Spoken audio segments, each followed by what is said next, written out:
தந்தையினுடைய அமைப்பை சொல்லக்கூடியவராக இருப்பார், தந்தையினுடைய பூர்வீகத்தை சொல்லக்கூடியவராக இருப்பார், தந்தையினுடைய வம்சாவளியை சொல்லக்கூடியவராக இருப்பார். இதெல்லாம் தெளிவாக சொல்லக்கூடியவராக இருப்பார். ஆனாலும் அந்த குருதசாரம் இருந்தால் அவர் நல்லபடியாக இருப்பார்.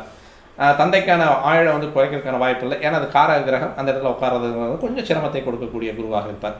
10 தொழிலில் நல்ல அருமையான முன்னேற்றத்தை கொடுப்பார். 11 லாப குரு. அந்த 11ஆம் இடத்துல எந்த கிரகம் உட்கார்ந்தாலும் தசையோ முக்தியோ அந்த இடத்துல நடக்கும்பொழுது கண்டிப்பாக அந்த ஜாதகரை உயர்த்தி வைக்கக்கூடிய அமைப்பில் கொண்டு கொடுத்துருவார். அதேமாதிரி 12ஆம் இடத்திற்கு சனியினுடைய காரகத்துவம் உள்ள வீடு 12ஆம் இடம் அப்படின்னு சொல்லக்கூடிய அயன சயன மோட்சம் அப்படின்றது. சனியினுடைய காரகத்துவம் உள்ள வீடுங்கிறது 6, 8, 12. அப்போ குரு அந்த இடத்துல இருந்தாலும் பெரிய பாதிப்பை தரக்கூடிய அமைப்பாக இருக்காது. லக்கணத்துக்கு 12ல் குரு இருந்தாலும், லக்கணத்துக்கு 2ல் குரு இருந்தாலும் லக்கணம் வலுப்படும். அதனால் குரு அப்படின்னு சொல்லக்கூடிய கிரகம் லக்கணம் 2, 3, 4, 5 உட்கார்றது கொஞ்சம் சிரமத்தை கொடுக்கும். இருந்தாலும் இந்த 6, 7, 8, 9